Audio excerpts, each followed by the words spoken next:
స్తోత్రం యేసయ్యా. మీ పాదాలకు లెక్కలేని స్తుతులు స్తోత్రాలు తండ్రి. పరమండలంలో ఆశీనుడుగా ఉన్న గొప్ప దేవా, మీకే వేలాది స్తుతులు స్తోత్రాలు. మరి గడిచిన నిన్నటి దినం నుంచి ఈ దినం వరకు మమ్మల్ని కాచి కాపాడి మీ లెక్కలేనిలో భద్రపరిచినందుకు కూడా మీకే వేలాది స్తుతులు స్తోత్రాలు. మరి 40 రోజుల శిలువ శ్రమ ధ్యానాలు అయ్యా మా జీవితాలకు ఎంత అవసరమైనవో మరొకసారి నాయన మీ అందరం కూడా గుర్తు చేసుకునే గొప్ప రోజులు. ఎందుకనగా మా కొరకు మీరు పడిన శిలువ శ్రమ మరణ వేదనను వల్ల గుర్తు చేసుకుంటున్నాం. అయ్యా మా కొరకే కదా, మా జీవితాలను రక్షించడానికే కదా మీరు శిలువ యాగంగా అర్పించుకున్నది. అది ప్రతి ఒక్కరు కూడా గ్రహించుకునే విధానంలో అయ్యా ఈ యొక్క 22వ రోజులో మీ దివ్యమైన మోక్షం చేత బలపరుచుకొని నడిపించమని వేడుకలు ప్రార్థన చేస్తున్నాం.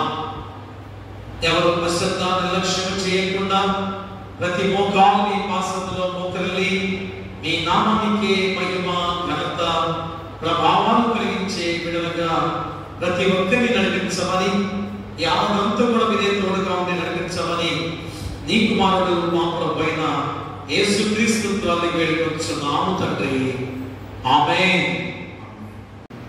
సిలువను మోసితివా నా కొరకై కలువరి మేటపైకి, సిలువనయాత్మలో పలుమార్లు దాలిని లేదాయేను, హాయి జాలికి మారుగా నేనేమి సేయుదు ప్రేమను మరువ చాలా, సిలువను మోసితివా నా కొరకై కలువరి మేట పైకి, సిలువను మోసితివా నా కొరకై కలువరి మేట పైకి, ఘోరమైనట్టి భారమైన సిలువ ధరించి భుజము పైని, నాదుని తముల్వాపను కరుణ చెయ్యను దించి మరణము నందితివా, సిలువను మోసితివా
నన్ను జయించెని ప్రేమ ఆశ్చర్యమైన ప్రేమ. తండ్రి యొక్కయు కుమారుని యొక్కయు పరిశుద్ధాత్మ యొక్కయు నామమున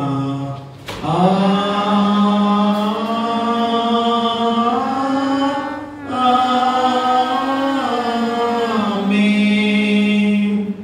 ఓ ప్రభువా, నా పెదవులను తెరువుము. అప్పుడు నా నోరు నీ స్తోత్రమును బయలుపరచును. ఓ దేవా, నన్ను విడిపించుటకు త్వరగా రమ్ము. ఓ ప్రభువా, నా సహాయమునకు త్వరగా రమ్ము. తండ్రికిని కుమారునికిని పరిశుద్ధాత్మకును ఆదియందు ఇప్పుడెల్లప్పుడు యుగ యుగములందున్నట్లు మహిమ కలుగుగాక. ఆమేన్, ఆమేన్, ఆమేన్. ఉత్తరపక్షురాలుగా కీర్తన గ్రంథము, ఉత్తరపక్షురాలుగా కీర్తన గ్రంథము 46వ అధ్యాయాన్ని మా మధ్యలో ప్రతిపాటి రాణి గారు వచ్చి ఉత్తరపక్షురాలుగా 46వ సంకీర్తన చదవలసిందిగా కోరిక ప్రార్థిస్తున్నాం.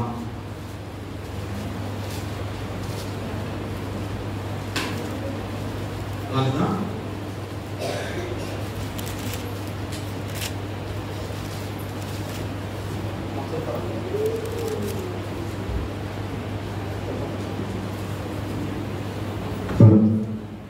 ఈ దినముగా ఏర్పాటు చేయబడినటువంటి ఉత్తర ప్రత్యుత్తరము కీర్తన గ్రంథం 46వ అధ్యాయం నుంచి చదువుకున్నాం. దేవుడు మనకు ఆశ్రయము దుర్గమునై ఉన్నాడు. ఆపత్కాలంలో ఆయన నమ్ముకొనదగిన సహాయకుడు.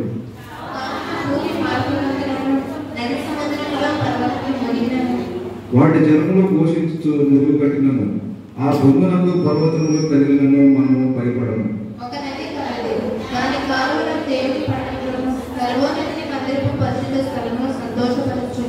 దేవుడు ఆ పట్టణంలో ఉన్నాడు, దానికి చలనము లేదు. అరుణోదయం దేవుడు దానికి సహాయం చేయుచున్నాడు.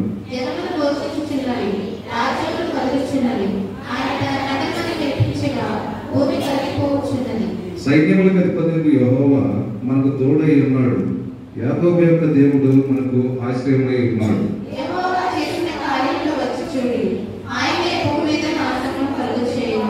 ఆయనే భూదిగంతముల వరకు యుద్ధములు మాంపవాడు. విల్లు విరుచువాడు, గల్లెమును తెగ నరుకువాడు ఆయనే. యుద్ధ రథములను అగ్నిలో కాల్చివేయువాడు ఆయనే.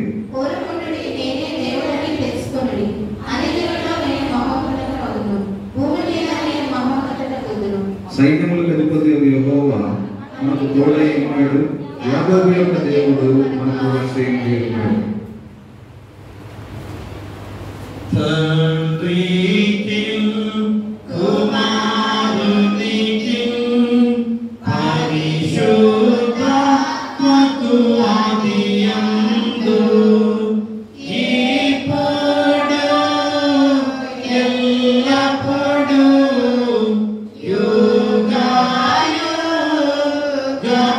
యుగయుగములందు ఉండునట్లు మహిమ కలుగును గాక.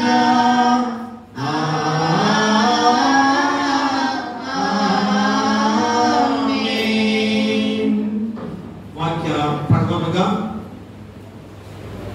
పరిశుద్ధ లూకా రాసిన సువార్త 22వ అధ్యాయము 63 నుంచి 71 వచనాలు బోధకండ యేసుబాబు వచ్చి చదవలసిందిగా కోరి ప్రార్థిస్తున్నాం. లూకా సువార్త 22వ అధ్యాయము 63 నుంచి 71 వచనాలు బోధగడ్డ యేసుబాబు చదవలసిందిగా ప్రార్థిస్తున్నాను.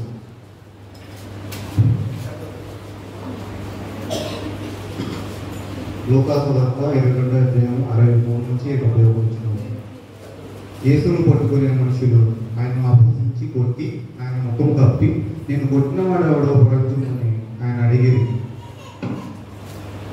అడిగి ఆయనకు విరోధంగా అనేక దోషములు ఆడేది.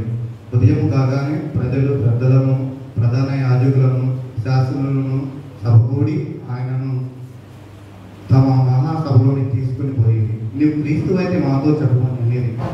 అందుకు ఆయన, నేను మీతో చెప్పిన ఎడల మీరు నమ్మరు, అదేవిగాక నేను మిమ్మల్ని అడిగిన ఎడల మీరు నాకు ఉత్తరం చెప్పారు.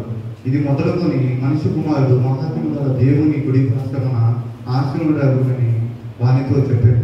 అందుకు వారందరూ, అట్లయితే నువ్వు దేవుని కుమారుడువా అని అడగగా ఆయన, మీరన్నట్లే నేను ఆయనని వారితో చెప్పాను. అందుకు వారు, మనకి ఇంకా సాక్షులతో పని ఏమి, అతని నోటి మాట విజయం కదా అని చెప్పారు.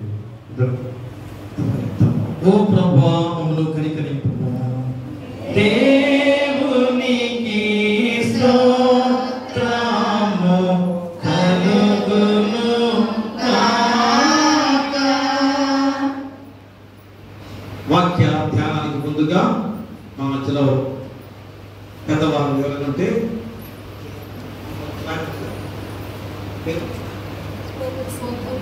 సునీత గారు, అమ్మ రండి. పోపురు సునీత గారు వాక్య ధ్యానానికి ముందు ప్రార్థనలో నడిపించడానికి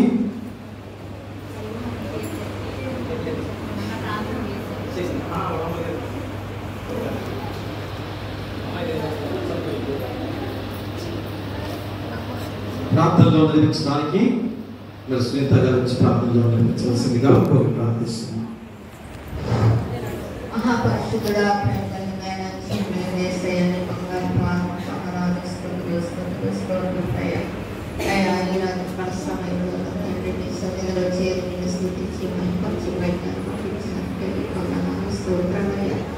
అయా ఆరాధన ద్వారా పాటల ద్వారా నేను బయటపరిచి ఉన్నావు ప్రభువానికి స్తోత్రమయ్యా.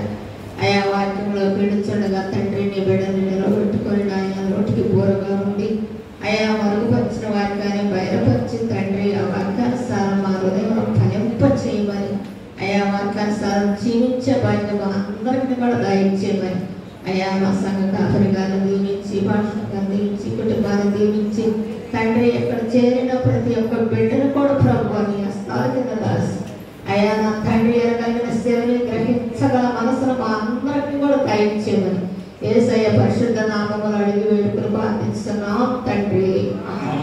ధ్యానం చేయవలసిందిగా కోరి ప్రార్థిస్తున్నాం. ఏ ప్రసంగం వచ్చి వాక్య ధ్యానం చేయవలసిందిగా కోరి ప్రార్థిస్తున్నాం. ముందుగా ఇంకా ధన్యత నాకు ఇచ్చినట్టు నా దేవునికి సమయాన్ని ఇచ్చిన సంఘ కాపురిగా మధ్యలో ఉన్న ఇతర భాష ఆరాధన కూడా నా సంఘ భాష గారికి కూడా నా వందనాలు. ఇప్పుడు వచ్చిన మీ అందరికీ కూడా నా తరఫున, నా కుటుంబం తరఫున నేను వందనాలు.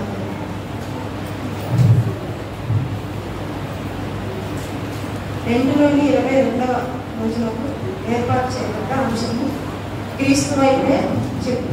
మూలవాక్యంలో మనం చూసుకున్నట్లయితే లూకాసు వార్త 22వ అధ్యాయం 67వ వచనం. నీవు క్రీస్తు అయితే మాతో చెప్పుమనిరి.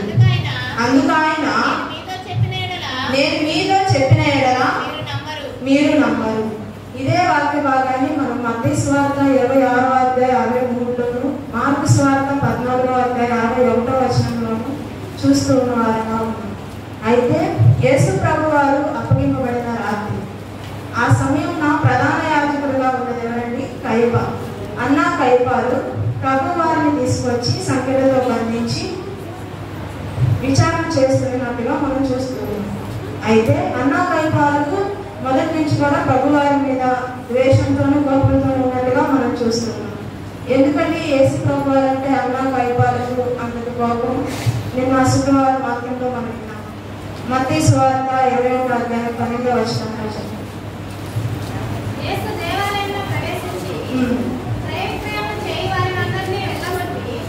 దూతల మార్చి వారి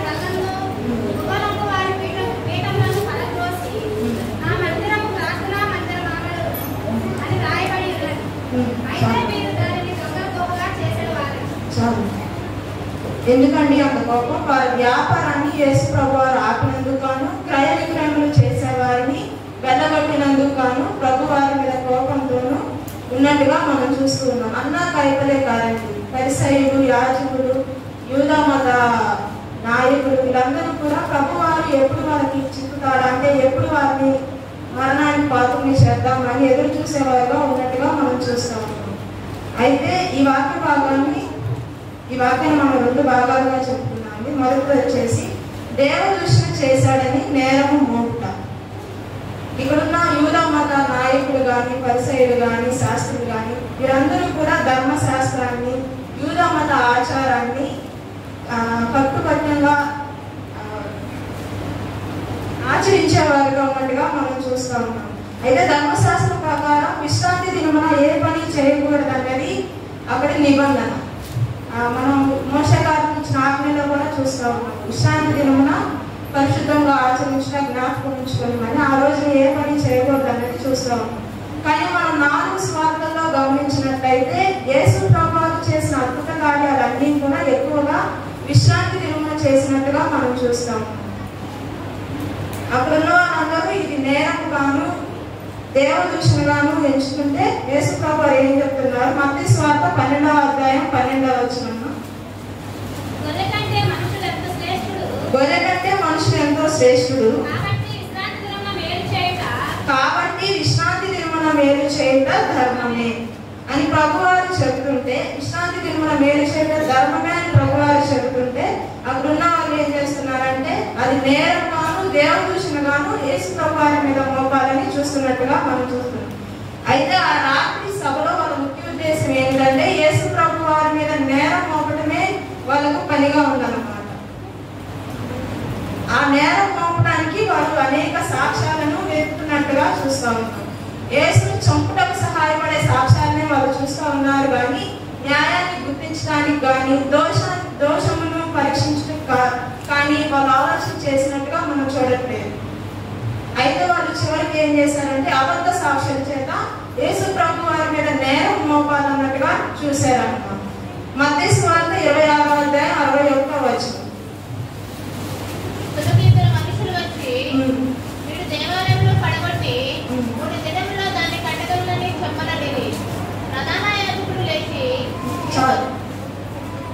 ఇది మనం చూసినట్లయితే యేసు ప్రభువారు నిజంగా చెప్పింది తన దేవుని గురించి వాగ్దానం చెప్పినట్లుగా మనం చూస్తాం.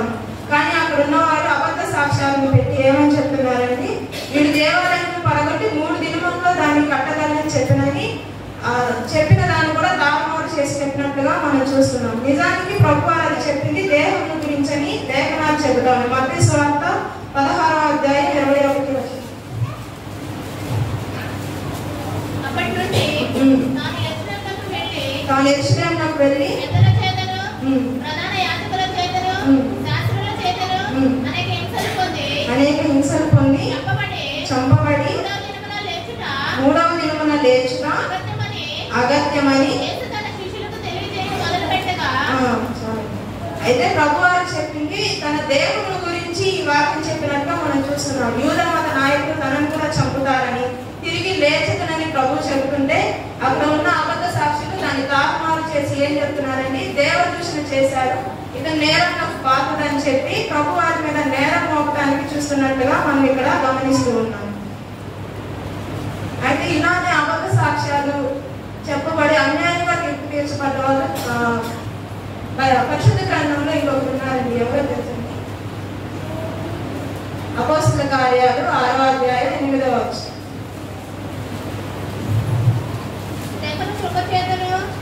స్టెఫను కృపచేతను బలముతోను నిండిన వాడై ప్రజల మధ్య మహత్కార్యములను గొప్ప సూచక క్రియలను చేయించుండెను. స్టెఫను ఎంత గొప్ప విశ్వాసం మనందరికీ తెలుసండి. అయితే 10వ 11 కూడా వస్తుంది. మాటలయందు అతడు ప్రేరేపించిన ఆత్మను వారు ఎదిరింపలేకపోయేది. అప్పుడు వారు మోషే మీదను దేవుని మీదను దూషణ వాక్యములు పలుకగా మనుషులను కుదుర్చుకొని. అయితే ఇక్కడ చూస్తుంటే అబద్ధ సాక్షులను కుదుర్చుకొని తను చేసిన మంచిని కూడా వాళ్ళు ఏం చేస్తున్నారు, నేరం గాను దూషణ గాను ఇక్కడ మార్చాలని చూస్తున్నట్టుగా మనం చూస్తూ ఉంటాం.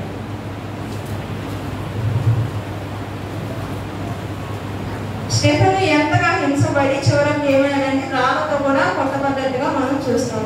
అయితే ఈ రాత్రికాల సమయంలో మనం కూడా మనలో ఎవరైనా సరే అబద్ధ సాక్ష్యాలు చెప్పేవారుగా కానీ అన్యాయంగా ఎదుటి వారి మీద నేరం మోపేవారుగా ఉన్నాము, లేదా అన్యాయంగా తీర్చిన తీర్పు నాకు సమర్థవంతులుగా మనం ఉన్నామేమో ఒక్కసారి మనం పరిశీలన చేసుకున్నాం.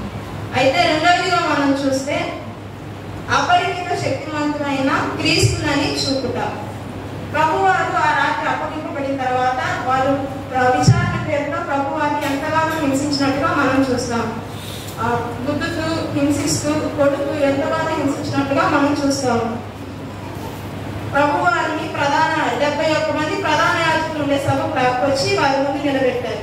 యేసు ప్రభు వారికి తెలుసు, అంటే ప్రభు వారి మీద మోపిన నేరం అనేది అది అసత్యమని అది అబద్ధమని ప్రభు వారికి తెలుసు. కానీ వాళ్ళకి ప్రభు వారి దగ్గర నుంచి రావాల్సిన సమాధానం కోసం వాళ్ళు ఎదురు చూస్తూ ఉన్నారనమాట. కానీ ప్రభు వారికి జవాబు ఇచ్చేదానికి ఇష్టపడట్లేదు అనమాట. మనం ఇక్కడ చూస్తే లూకాసు వార్త 22:67.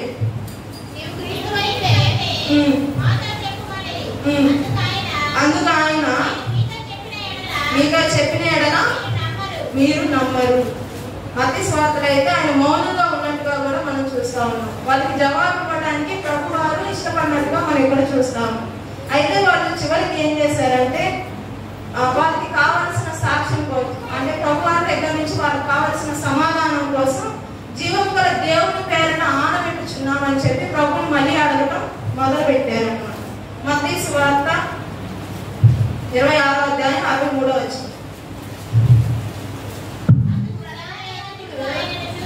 అందుకు ప్రధాన యాజకులు ఆయనను చూచి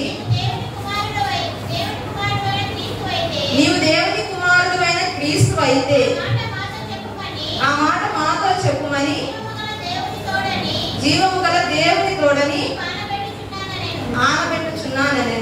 చివరికి ప్రభు వారిని ఏం చేస్తున్నారని జీవము గల దేవుని పేరట ఆనబెట్టుచున్నామని అడగడం మొదలు పెట్టారు. ప్రభు వారు నువ్వు దేవుని కుమారుడు నువ్వు క్రీస్తు అన్నప్పుడు నేను కాదు అన్నట్లయితే ఆ సభ నుంచే వెళ్ళిపోయేవారు, ఇంతటి శిక్షను ఆ మరణాన్ని భరించేవారు అంటే పొందుకునేవారుగా ఉన్నట్టుగా మనం చూడమండి. కానీ అలాగే దేవుని నామం కోసం నిలబడ్డట్టుగా మనం ఇక్కడ చూస్తూ ఉన్నాం. దేవుని నామం కోసం నిలబడి అగ్నిగుండంలో పడవేయబడ్డవారు కూడా మనకు తెలుసండి. ఎవరైనా వాళ్ళు శద్రకు, మేషకు, అబేద్నెగోలు. అయితే నెబుకద్నెజరు అనే రాజు దానియేలు గ్రంథము 3వ అధ్యాయంలో మనం చూస్తాం.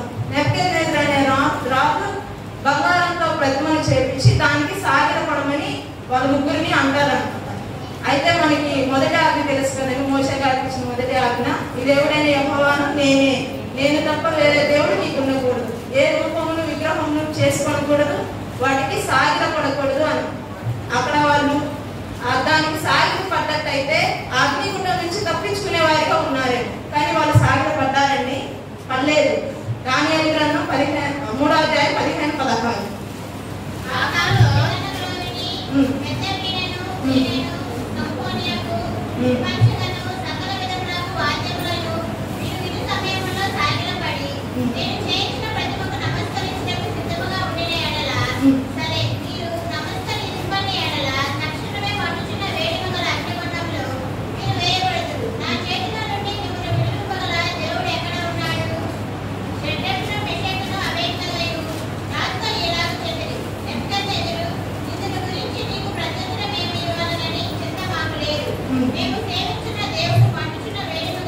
మేము సేవించుచున్న దేవుడు మండుచున్న వేడిమి గల ఈ అగ్నిగుండములో నుండి మమ్మల్ని తప్పించి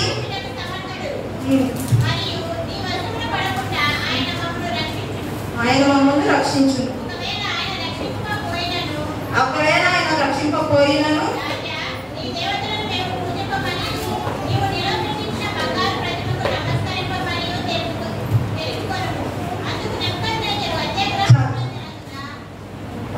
ఏమంటున్నారని వాళ్ళు అగ్నిగుండంలో పడవేసినను మా ప్రభువారు మమ్మల్ని రక్షిస్తారని చెబుతాను.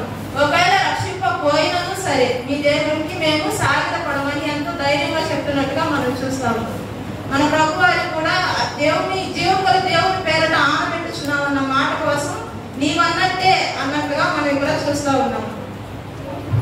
మనలో ఎంతమంది దేవుని నామం కోసం నిలబడే వారుగా ఉన్నాము. ఈ రాత్రికాల సమయంలో ఒకరినొకరు పరిశీలన చేస్తున్నాం.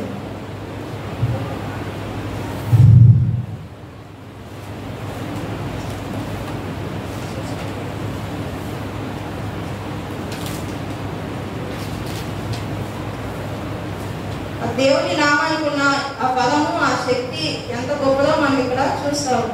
యేసు ప్రభు వారు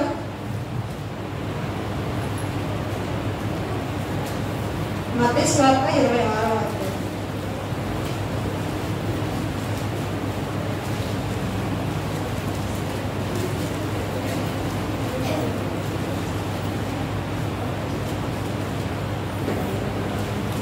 అధ్యాయం. అవి 3వ వచనంలో మనం ఇలాగ చూసాం కదండి. జీవం గల దేవుని తోడే నీకు ఆనబెట్టు, అందుకు యేసు నీవన్నట్టే అని అన్నట్టుగా మనం ఇక్కడ చూస్తాము. ఆ నీవన్నట్టే అన్న పదానికి దేవుడు అవును అనే సమాధానంగా మనం ఇక్కడ చూస్తా ఉన్నాం. సిలువకు అవును అనే సమాధానం అవసరమై ఉన్నదండి. అందుకనే ప్రభు వారికి తెలుసు, నేను శిక్షకు విధింపబడతాను, మరణానికి పాత్రనవుతానని చెప్పి నీవన్నట్టే అని చెప్పి తనని తన దేహాన్ని పూర్తిగా అర్పించినట్టుగా ఇక్కడ మనం చూస్తా ఉన్నాం. అయితే యేసు ప్రభువు చెప్పిన ఆ జవాబు అవునా నీవన్నట్టే అన్న పదము విన్న ప్రధాన యాజకుడు క్రీస్తు దేవదృష్టి చేసినట్టు ఆగ్రహం వ్యక్తపరుస్తూ ఉన్నాడన్నమాట. యోహాను సువార్త 5వ అధ్యాయం 18వ వచనం. ఆయన విశ్రాంతి దినాచారం మీరుట మాత్రమే కాక దేవుడు తన సొంత తండ్రి అని చెప్పి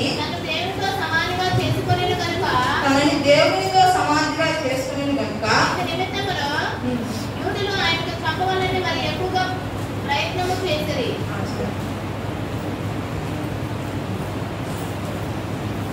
ఇక్కడ ఏం చెప్తున్నారంటే యూదులు ఇక సాక్ష్యం దొరికింది, ప్రభు వారు దేవదూషణ చేసినట్టుగాను, నేరము ఆయన మీద మోపినది అది నిజమైనట్టుగాను ఇక్కడ వాళ్ళు సాక్ష్యం చూపిస్తూ ఉన్నారన్నమాట.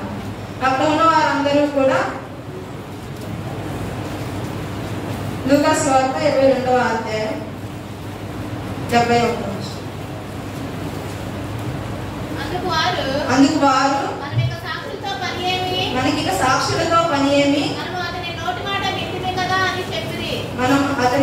వింటిమి కదా అని చెప్పి ఇక్కడ ఏముందని ఇక సాక్షితో మన పని ఏమి, దేవుడే అన్నాడు నేను దేవుని కుమారుని అని చెప్పి ఒప్పుకున్నాడు. నేరం చేసినట్టుగా దేవదర్శనం చేసినట్టుగా ఒప్పుకున్నట్టుగా చూసి ఇంకా సాక్షులతో మనకు పని ఏమని చెప్పి ఆయన్ని శిక్షించడం మొదలు పెట్టారు. అన్యాయంగా ప్రభుని తీర్పు తీర్చి ఆయన ముఖం మీద ఉమ్ము వేస్తూ గుర్తుకు ఎంతగానో అపహసించినట్టుగా మనం చూస్తాము. ఇక్కడ మనం ఇంకొక సమాధానం కూడా చూస్తాము. నీవన్నట్టే ఉన్నది కాదు. తర్వాత కూడా 68వ వచనం ఒకసారి లూకా సువార్త 22వ అధ్యాయం 68. నేను మిమ్మును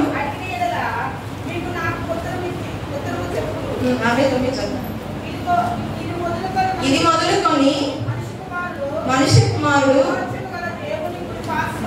మహాత్మ్యము గల దేవుని కుడిపార్శ్వమున ఆసీనుడవునని వారితో చెప్పారు. ఈ శ్రమలు ఈ బాధలన్నీ పడే దేనికోసం అంటే ప్రభు వారు దేవుని కుడిపార్శ్వమున కూర్చుండుటకు ఇది మొదలుకొని అది జరుగుతుందని ప్రభు వారు చెప్తూ ఉన్నారన్నమాట. ఈ శ్రమలు ఇవన్నీ కూడా మనల్ని నిత్య జీవానికి నడిపించడం కోసం ఇవన్నీ చేసినట్టుగా మనం లేఖనాలు చూస్తూ ఉన్నాం. అలాగే ప్రవచన గ్రంథం 1వ అధ్యాయం 7వ వచనంలో చూస్తాం కదండి, ప్రభు వారు మళ్ళీ తిరిగి వస్తారని. ఇదిగో ఆయన మేఘాలుడై వచ్చుచున్నాడు ప్రతి నేత్రము ఆయనను చూచును ఆయనను పొడిచిన వారును చూచెదరు భూజనులందరూ ఆయనను చూచి రొమ్ము కొట్టుకొందురు. అవును ఆమేన్. తిరిగి రావడం కోసం ప్రభువు ఈ శిక్షలన్నీ భరించి మన కోసం నిత్య జీవాన్ని ఏర్పరిచి తనే మార్గమైనట్టుగా మనం చూస్తున్నాము. నేనే ఆయన వాక్భావంలో చూసాం కదండి. ఆయనే మార్గమును ద్వారమునై ఉన్నాడు. పరలోకానికి మనకు మధ్య ఈ శిక్షలన్నీ భరించి అన్యాయంగా సిలువ వేయబడి మరణం పొంది మనకు పరలోక రాజ్యం ఇవ్వడానికి ఆయన ద్వారంగాను మార్గంగాను మారినట్టుగా మనం ఇక్కడ చూస్తూ ఉన్నాం. అయితే ప్రభు వారి కుడిపార్శ్వన కూర్చునే ఆధిక్యతను కూడా పొందుకున్నట్టు. అలాగే ప్రకటన గ్రంథము 5వ అధ్యాయము 5వ వచనం.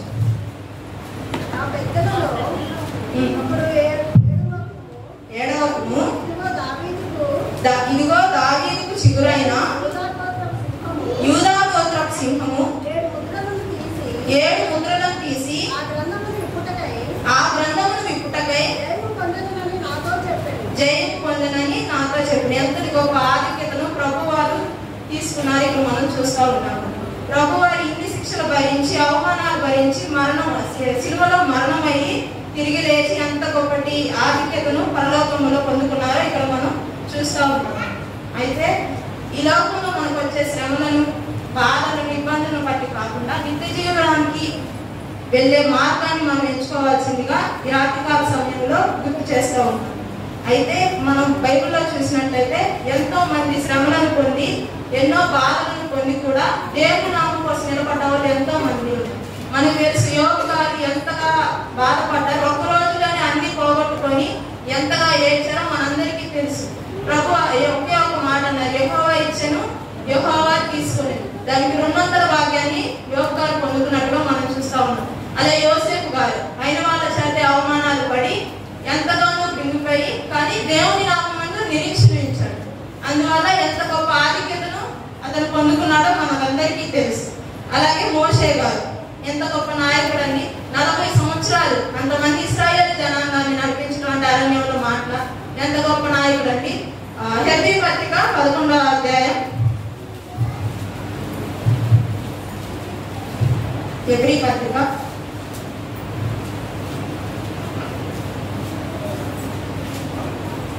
11వ అధ్యాయం 24వ వచనం. మోషే పెద్దవాడైనప్పుడు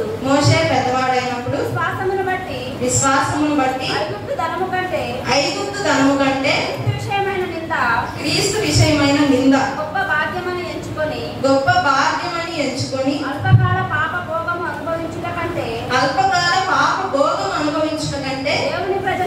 దేవుని ప్రజలతో శ్రమ అనుభవించుట మేలని యోచించి ఫరో కుమార్తె యొక్క కుమారుడని అనిపించుకొనుటకు ఒప్పుకొనలేదు. ఏలయనగా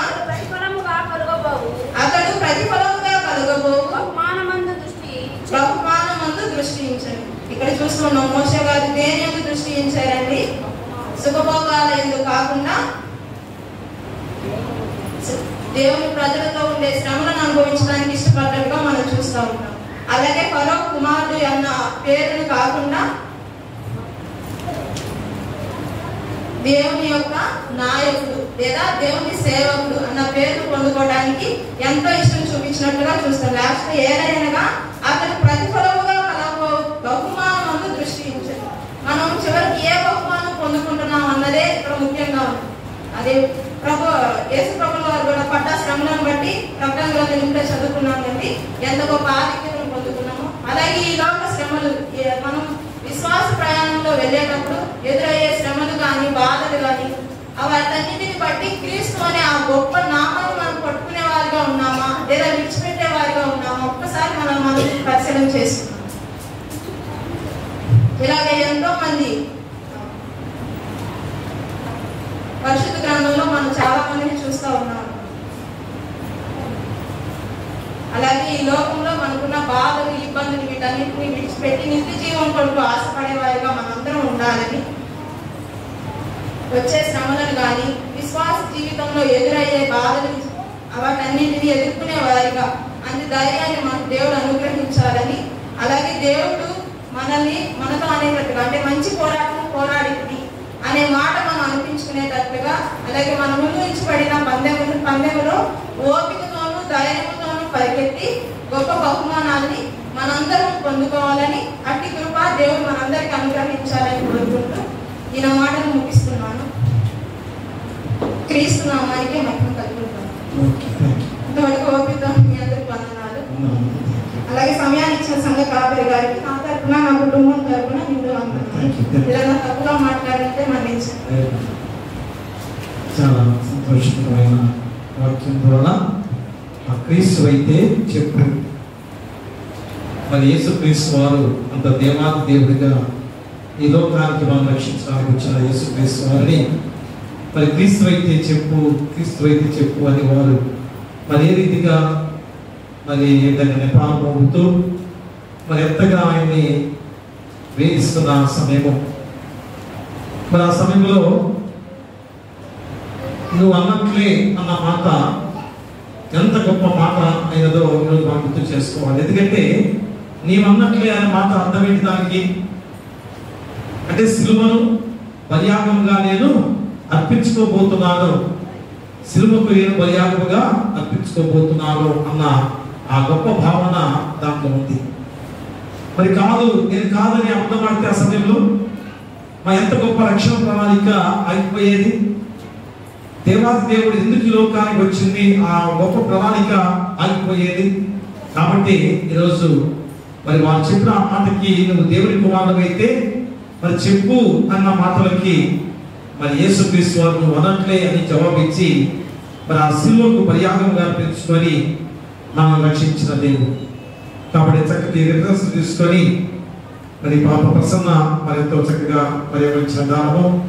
ఎందుకంటే దేవుని వాక్యం చెప్పడం అనేది చాలా దీవెనకరము. ఆ బిడ్డ మరి ఎంతగా తరవేందో చక్కగా మరి రిఫరెన్స్ తో కలిపి చెప్పిన విధానము ఫస్ట్ కాబట్టి ఇంకా ధైర్యంగా చెప్పగలదు. అలాగే చెప్పింది చాలా సంతోషం. కాబట్టి మరి వాక్యాన్ని సిద్ధపడటానికి మరి ఎంత తరువైందో అది దేవుని నామంలో బలమైన వారిగా ఎదగటానికి గల కారణాలు. అందుకని ఈ యొక్క 40 రోజుల్లో మరి ప్రోత్సాహకరంగా మీకు ఇచ్చేది కనుక దేవుని వాక్యంలో బలమైన వారిగా ఉండాలి. అలాంటి గొప్ప విధానంలో మరి చక్కటి వాక్యాన్ని అందించిన మరి బిడ్డకును అలాగనే మరి దేవాది దేవుని కృప ద్వారా మనందరం కూడా క్రీస్తు వారము మరి కలిగిన మన జీవితాలు ఎంతో రక్షించబడి ఈరోజు మన జీవితాలు దేవుని రాజ్యానికి వారసులుగా అయిన విధానం మరి అట్టి కృప మీ అందరికి ఉండాలని కోరుతూ మీకును మీ కుటుంబాలకును సదాకాలము దేవుడితో నిండును గాక. ఆమేన్. దహన బలి నీకు నానిసము మరియు దైవ విరిగినయా మాయే యెహోవా దేవా విరిగి నలిగిన యట్టి హృదయాంబలాక్షము చేయవు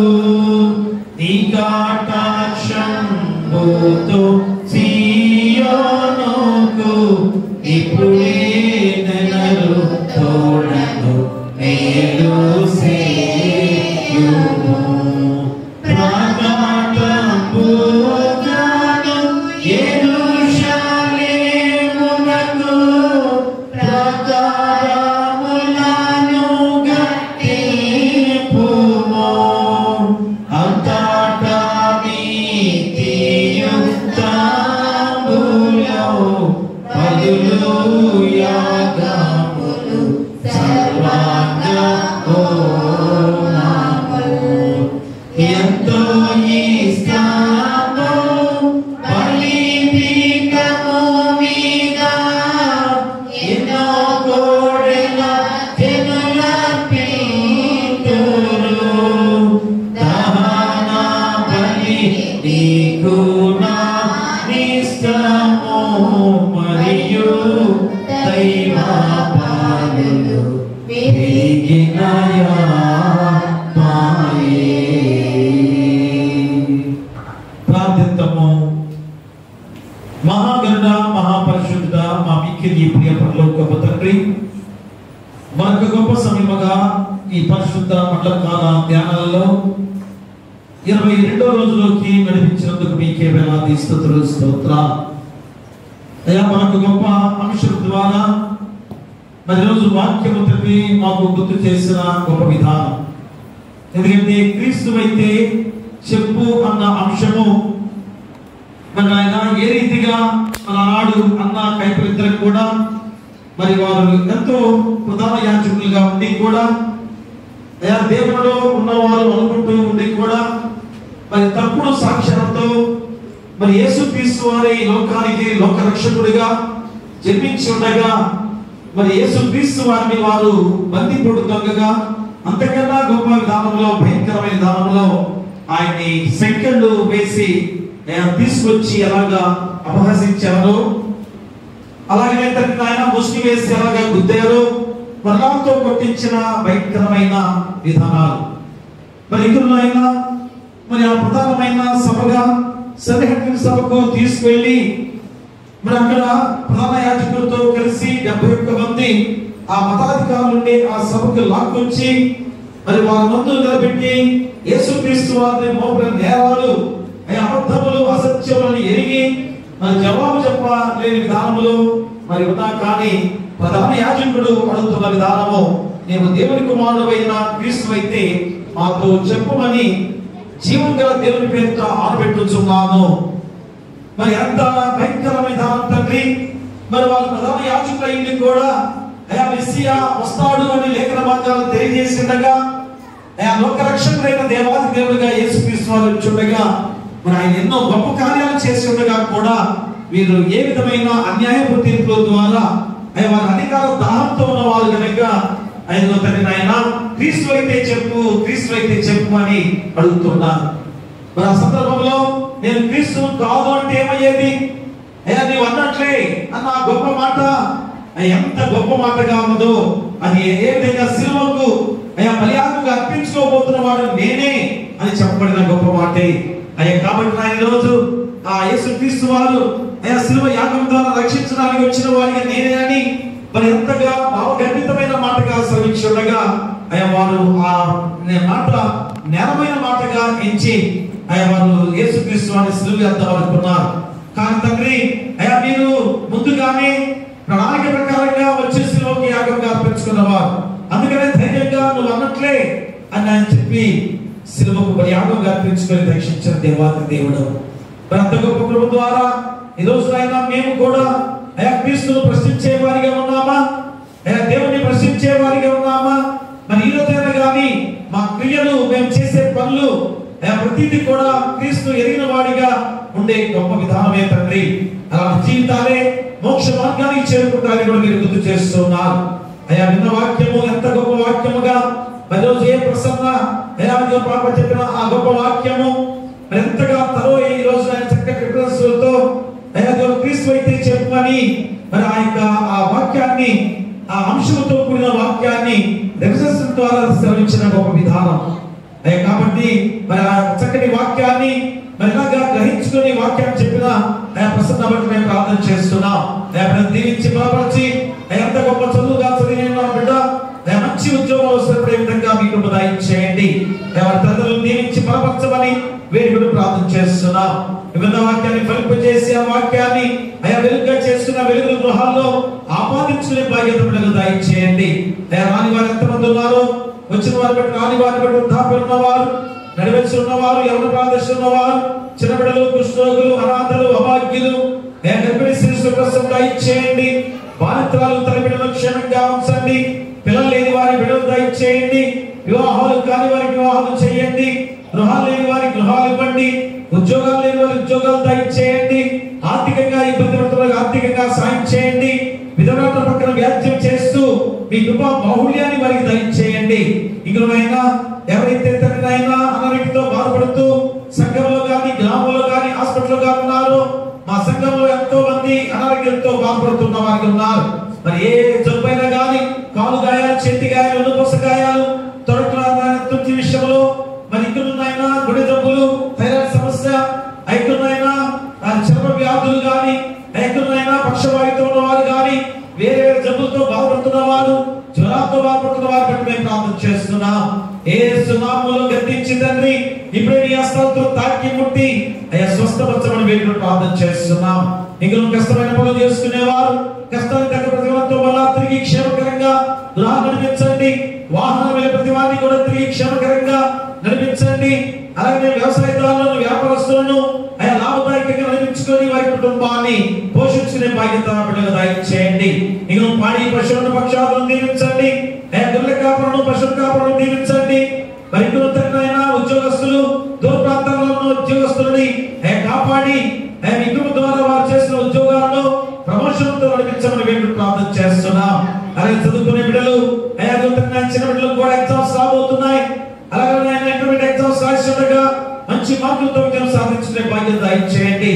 10th క్లాస్ ఎగ్జామ్స్ రాస్తుండగా చివరి ఎగ్జామ్స్ లో రాబోతున్నారు. తగలకుండా మంచి మార్కులతో విజయం సాధించుకునే బాధ్యత దయచేయండి. వేరే ఎగ్జామ్స్ లో రాబోతుండగా మీ పరిశుద్ధాత్మ శక్తి ద్వారా బిడ్డలు బాగా ఎగ్జామ్స్ లో మంచి విజయాలతో నడుచుకొని మంచి ఉద్యోగాలు సరిపడే బాధ్యత దయచేయండి. ఇతర దేశాల్లో ఉన్న బిడ్డల విషయంలో మేము ప్రార్థన చేస్తున్నాం. దీవించి ఆశించి బలపరచండి. మరి ఈ సమయంలో సేవకులుగా ఉద్యోగాలు ప్రజల క్షేమాన్ని కోరుతూ చేస్తే ఉద్యోగాలు ఏ లక్ష కొడితనంతో లేకుండా ప్రజల క్షేమాన్ని కోరుతూ ఆ ఉద్యోగాలు చేస్తే తిరిగి మీ ద్వారా ప్రతిఫలం వారు పొందుకోబోతున్నారు. అటు కృపను దయచేయండి. అలాగే ప్రపంచ నాయకులు, దేశ నాయకులు, రాష్ట్ర నాయకులు, జిల్లా నాయకులు, గ్రామ నాయకులు ప్రతి ఒక్కరి మేము ప్రార్థన చేస్తున్నాం.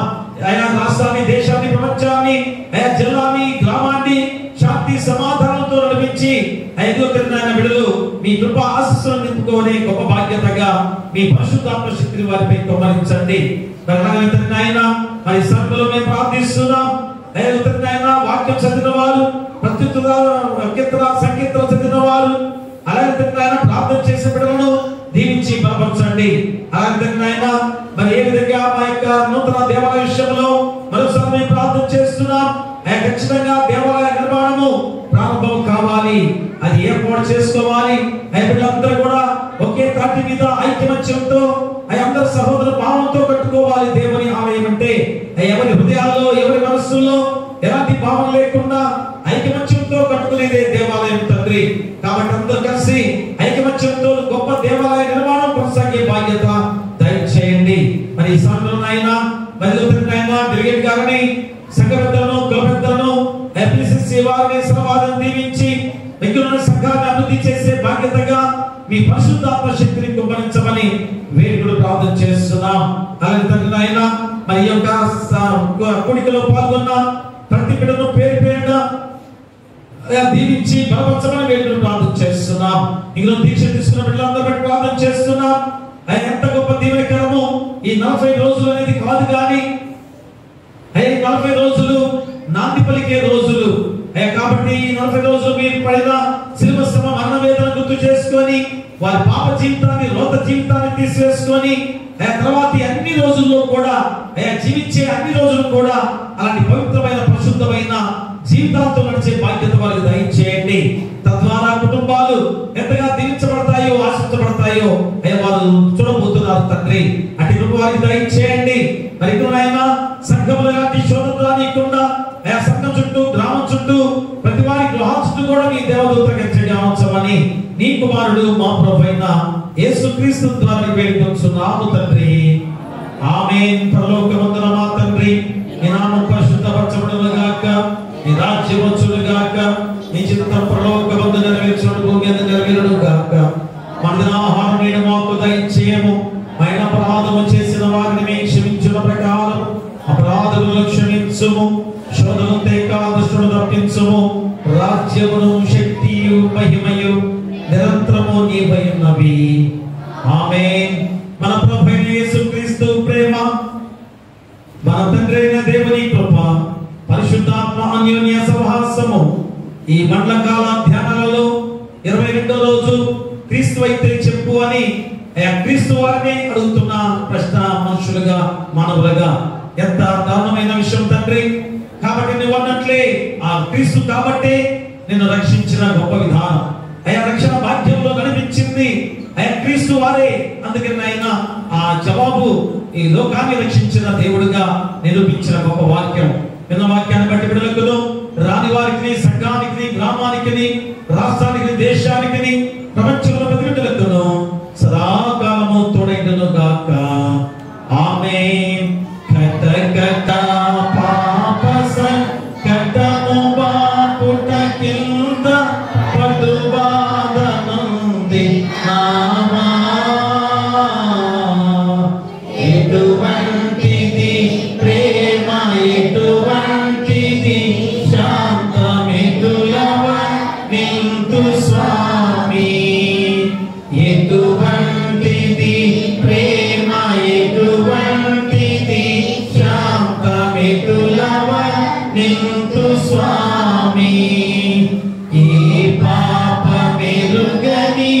అయ్యో పావన మూర్తి పాప విమోచకుడా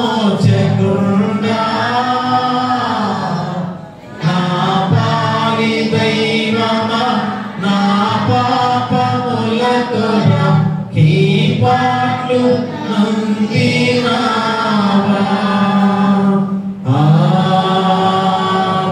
ఆమేన్. ఏమన్నా అండి? అందరికి వందనాలు. God bless you. Thank you.